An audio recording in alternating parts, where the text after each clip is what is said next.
இஸ்ரவேலரோடு மாத்திரம் ஆண்டவர் பேசவில்லை, இஸ்ரவேலர் அல்லாத ஆனால் இஸ்ரவேலர்களை விட பரிசுத்தமான ஒரு கூட்டம் இருந்தது வேதத்திலே நமக்கு தெரிய வருகிறது. யார் அவர்கள்? மெல்கிசேதேக்கு வம்சத்தை சேர்ந்தவர்கள். மெல்கிசேதேக்கு என்பவர் யார்? சாலேம் என்று சொல்லுகின்ற அந்த தேசத்து ராஜா. அது எந்த தேசம்?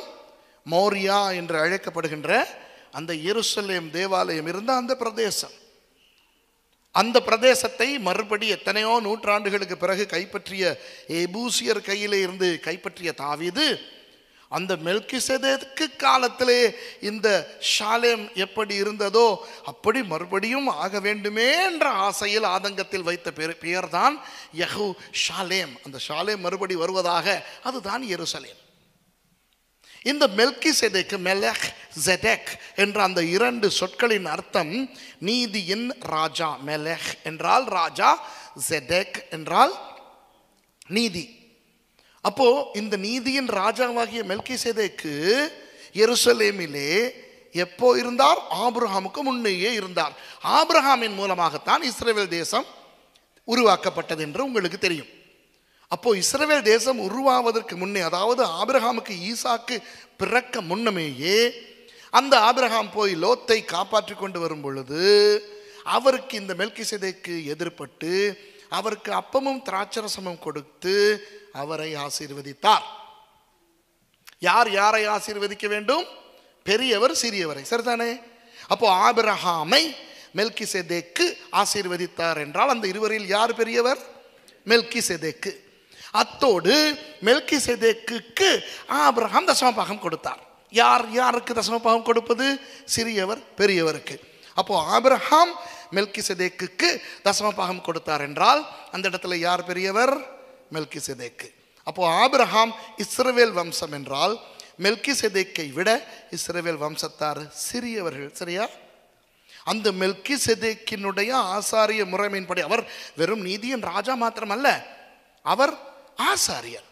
அந்த ஆசாரிய கோத்திரத்திலே, அந்த ஆசாரிய முறைமையிலே தான் இயேசு கிறிஸ்து ஆசாரியனாய் வந்தார் என்று எபிரேயர் புத்தகத்திலே 6, 7, 8 அதிகாரங்களை வாசித்தால் தெரியும். ஏனென்றால் இஸ்ரவேலர்களுடைய ஆசாரிய வகுப்பின்படி இயேசு ஆசாரியராய் வர முடியாது. காரணம், இஸ்ரவேலர்களில் ஆசாரியர்கள் லேவி கோத்திரத்திலே பிறக்க வேண்டும். அதிலும் பிரதான ஆசாரியன் லேவி கோத்திரத்தில் ஆரோனுடைய வம்சத்திலே வர வேண்டும். இயேசு லேவி கோத்திரத்திலும் பிறக்கவில்லை, ஆரோன் வம்சத்திலும் வரவில்லை.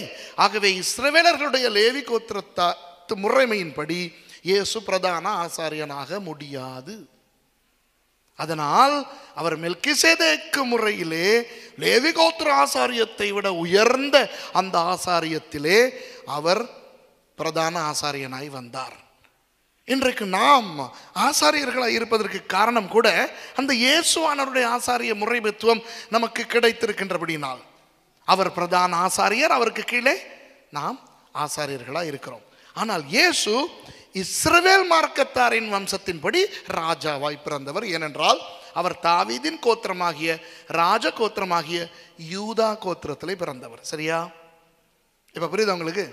இப்ப இந்த மெல்கிசேதேக்கு வம்சத்திலே அவர்கள் இஸ்ரவேலர்கள் அல்ல, ஆனால் அவ்வப்போது அந்த வம்சத்தாரில் ஓரிருவர் இந்த இஸ்ரவேலர்களோடு நேரடியாகவோ மறைமுகமாகவோ சம்பந்தப்பட்டார்கள்.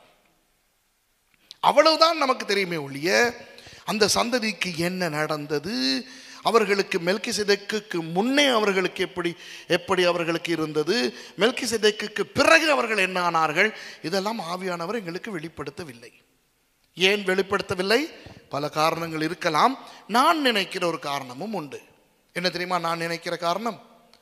இந்த வம்சத்தாரனுடைய விளக்கங்களை ஆண்டவர் கொடுத்தால் அதை வைத்துக்கொண்டு சில பேர் நான் அந்த வம்சத்திலே வந்தவன் என்று தலைகால் உரியாமல் ஆடுவான். சும்மாவே இந்த எங்களை ஆவிக்குரிய இஸ்ரவேலர்கள் என்று ஆண்டவர் சொல்லிவிட்டார் அல்லவா, அவன் உண்மையான இஸ்ரவேலனை போல மாற ஆரம்பித்துக் கொண்டிருக்கிறான், சரியா? நான் இஸ்ரவேலரை குறித்து இலங்கையிலே பல இடங்களிலே கூட்டங்கள் நடத்தி கொண்டிருக்கும் பொழுது அநேகருடைய கேள்வி என்னவென்றால், பாஸ்டர் சுரேஷ் ஒரு இஸ்ரவேல் பைத்தியம், அவர் எபிரேய மொழியிலே பைபிள் வாசிக்கிறவர். அவர் இஸ்ரவேலுக்கு வருஷத்துக்கு 6-7 தடவை போகிறவர். ஆகவே அவர் அந்த ஜெப சால்வை, பிரேயர் ஷால் போட்டுக்கொண்டு தான் பேசுவாராக இருக்கும். அவர் அந்த மினோராவை கொளுத்தி விட்டு தான் பேசுவாராக இருக்கும். ஷொஃபாரை ஊதி விட்டு தான் அவர் பேசுவாராக இருக்கும். அவர் அந்த இஸ்ரவேலருடைய பண்டிகைகளை எல்லாம் ஆசரிப்பவராக இருக்கும். சரியா? இப்படியெல்லாம் நினைத்து கொண்டு வருகின்றவர்களுக்கு பொசுக்கென்று போய்விடும் என்னை பார்த்தவுடன். இந்த ஆள் இஸ்ரவேலுங்கிறது அதெல்லாம் ஒன்றும் பண்ண மாட்டேங்குது. ஆகவே நான் அவர்களுக்கு என்ன விளக்குவேன் தெரியுமா? நாம் கிறிஸ்தவர்கள் ஆவிக்குரிய இஸ்ரவேலர்கள். ஆவிக்குரிய இஸ்ரவேலர்கள் தானே ஒழிய சுபாவ ரீதியாக நான் இலங்கையன், தமிழன். நான் ரட்சிக்கப்பட்ட பொழுது என் தமிழ் தன்மையோ இலங்கை தன்மையோ மாறவில்லை. இப்போ ஃப்ரெஞ்சு பாஸ்போர்ட் கையில் வந்த உடனே தமிழ் மறந்து போய் ஃப்ரெஞ்சாக வருது இல்லை தானே? இன்னும் அந்த அவ்வா ஒழுங்காக சொல்லிக்கிற முடியல தானே? ஃப்ரெஞ்சு பாஸ்போர்ட் இந்த நாய் குலைக்கிற மாதிரி அப்போ அவ்வா என்ன அவ்வா, அந்த ஔவையார் சொல்லி பழகினதுக்கு அவ்வா சொல்ல சொன்னா எப்படி இல்லையா? அதுபோல ரட்சிக்கப்பட்டு ஆவிக்குரிய இஸ்ரவேலர்களாய் வந்து விட்டோம் என்றதற்காக நம்முடைய இலங்கை தன்மை, இந்திய தன்மை, தமிழ் தன்மை மாறிவிடுமா? மாறாது. அப்போ நான் இப்படி சொல்லுவேன், இப்போ நான் பிறந்ததிலிருந்து இன்று வரை ஆணாக இருக்கிறேன். தெரியுமா? அது ஒரு நாள் ஒரு செகண்ட் கூட நான் பெண்ணாக மாறவில்லை. உண்மை, பல மேடைகளிலே நான் பெண் வேடம் போட்டு நடித்திருக்கிறேன். அப்போ கூட நான் பெண்ணாய் மாறவில்லை. விளங்குதா?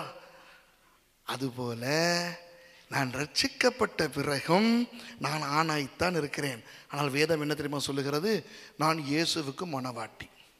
இப்போ அது ஆவிக்குரிய ஒரு தன்மை. இப்போ இயேசுவுக்கு மணவாட்டி என்ற அந்த ஆவிக்குரிய தன்மையை நான் சுபாவத்துக்கு போட்டுக்கொண்டு சேலை அணிந்து கொண்டு வந்து பிரசங்கம் பண்ணாலும் எப்படி இருக்கும்? நல்லா இருக்குமா? ரொம்ப கேவலமாக இருக்கும் இல்லையா? அதுபோல நாம் ஆவிக்குரிய இஸ்ரவேலர்களை ஒழிய சுபாவ ரீதியாக இஸ்ரவேலர்கள் அல்ல. ஆகவே சுபாவ ரீதியாக இஸ்ரவேலர்களை போல நடந்து கொள்ள முயற்சிக்க கூடாது. சனிக்கிழமை தான் நான் கூட்டம் வைப்பேன், ஏன்னா அது தான் ஷபட். நான் இயேசுன்னு சொல்ல மாட்டேன், யெஷுவான்னு தான் சொல்லுவேன், ஏன்னா அது தான் எபிரேய மொழியில் அவருக்கு கொடுத்த பேர். நான் லைட்டு போட மாட்டேன், மினோரா தான் வைப்பேன். சரியா? இதெல்லாம் சும்மா புல்டா போண்டா கஞ்சா கப்சா. சரியா? அதுபோல ஒரு வேளை இந்த ஆண்டவர் மெல்கிசேதேக்கு வம்சத்தை பற்றி கொஞ்சம் வெளிப்படுத்தி இருந்தால் அவன் எடுத்துக்கொண்டு அந்த வம்சத்திலே தான் என்னுடைய தாத்தா வந்தவர் என்று தடுமாறிக்கொண்டிருப்பான். பல காரணங்களை நிமித்தம் ஆண்டவர் அவர் மறைத்து விட்டார். ஆனால் அவ்வப்போது இந்த மெல்கிசேதேக்கு வம்சத்தார் தலை காட்டி இருக்கிறார்கள். யோபு மெல்கிசேதேக்கு முன்னமேயே அந்த வம்சத்திலே வந்தவர் தான் யார்?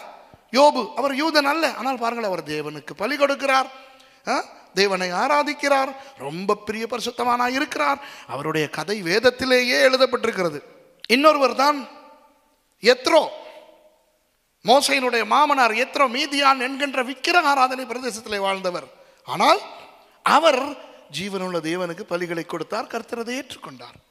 மோசைக்கு ஆலோசனை கொடுக்கிறார், மோசை ஏற்றுக்கொள்கிறார், மோசையை ஆசீர்வதிக்கிறார். இன்னொருவர் எலியா இஸ்ரவேலன் அல்ல, அவர் திஷ்பேயை சேர்ந்தவர் கிலெயாத்திலே. அப்போ ஆனால் அவர் ஒரு இஸ்ரவேலின் தீர்க்கதரிசியை போல வந்து நடந்து கொள்கிறார். அப்படி ஒருவர் தான் இந்த பிலேயாம்.